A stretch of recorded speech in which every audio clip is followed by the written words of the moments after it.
welcome back to Tuesday Talk. Hi, everybody. We hope that you are having a great day. Happy Tuesday. Yes. We are here to discuss burnout. Burnout. I think we're all kind of feeling it right now. I try and see it as a positive in the sense that just means that we're working really hard. However, you don't want to get to the point of it going too far where it affects your health or your relationships. Yes. Yeah, for me right now, it's a matter of really kicking in that self-care. Yes. Like kicking it into high gear. I've been working a lot. I've been doing trainings. I've been preparing to get into the schools. And if I'm being really real here, before we started Akuna Sana, I was completely okay with living a pretty lazy life. And that's just not an option anymore. So for me, it's really kicking in that self-care. Like, I'm burnt out. I am exhausted. So I will be going home.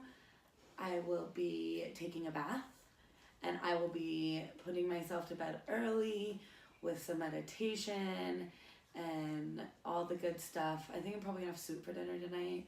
Just really taking care of my body. So what led you to feel like you are burned out? Like, what were the steps to get there that maybe next time we can try to avoid or go a different route?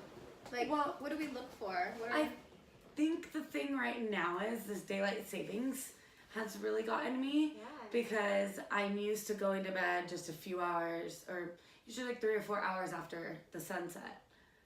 So now when it sunsets at like 7, I'm usually in bed by 9:30, 10, and my body's still calming down by that time. Mm-hmm. So I've been working 13 days straight, getting up early, which is normal and I actually enjoy. However, getting to bed at a decent time is where I need that needs to be my more self-love, because my body just needs, that it's daylight savings. It's just the retraining of daylight savings. So the routine. Yeah, the routine. Adapting. Well, and like. Adapting, that's a big one. Yeah, and even just setting that alarm, like it's 8:30, wind your body down, get in bed by 9. Mm-hmm. Yeah. Because it's really, for me, people tell me all the time that they run on no sleep, and you must be superwoman if you're one of those people, because I like at least 6 to 8 hours of sleep minimum. I do too. And I think it's really important to listen to that aspect of your body. If you're feeling right now, hey, you need to take care of me, I'm feeling really tired. Listen to your body. It's telling you that for a reason. And if you don't, then I think that really opens you up to be more susceptible to illnesses and colds. So this is a great time to honor your body's needs and say, I love you, body, and I'm going to give you some rest. And that's the plan. It's, it's about practicing what you preach, and I'll tell everyone they need self-love. So now, I don't know if you guys can relate, but sometimes that's like a hard thing, even though I know how good it is for me. It can be hard when, with the business, and still hard to implement. Even without the business, it was hard to implement. Right. So, just really making sure that I do that stuff that's going to fill my cup so that I can share my overflow with everyone else. Yeah, and like Trish was saying, honor your body. So when you start the first feeling of just being overwhelmed or tired, like take a moment to say, is everything that I'm doing right now purposeful to my goals? Is this serving me? Or am I, energy suckers, as they call them, like what am I doing in my life right now that I can put on hold or stop or change relationships, or maybe I'm taking on too much or ask for help. Yes. Asking for help. So absolutely. And asking for help and learning how to say no. Yes. Yeah, that one has changed my life though. Same. Like, I used to be the kind of person that always wanted to say yes, and then it was always, I was double booking myself, this and that. So being able to say no and not feel guilty, like exactly. You're allowed to say no every once in a while. Yeah, some people may be disappointed, and that's okay, because the ones that are meant to be there for you, you can say no to. Yes. Absolutely. And they will understand. And also giving your children the options to say no to and honor themselves, and teaching them it's okay. Like, as a teacher, nanny, all that, like consent to touch and like stuff like that for me is huge. So like, before, I always like am saying goodbye to my kids. Some run up to me and give me a hug.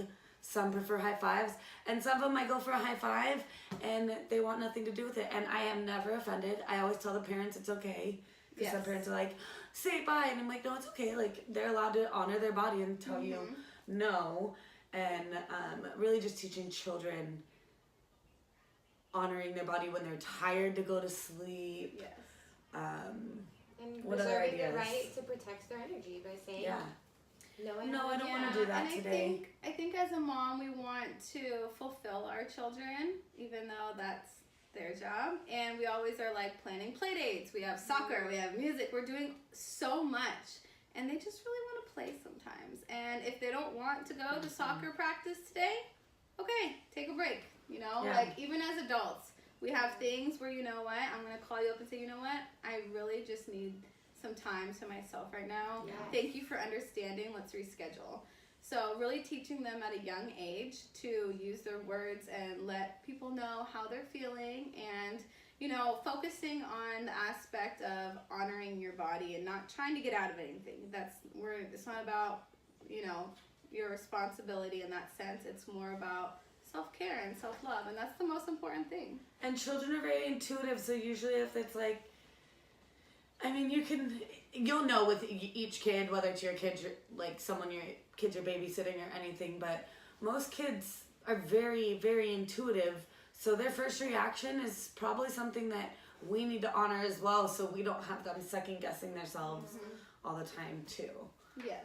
So to avoid the burnout and everything, no fun. No fun with burnout. Yeah.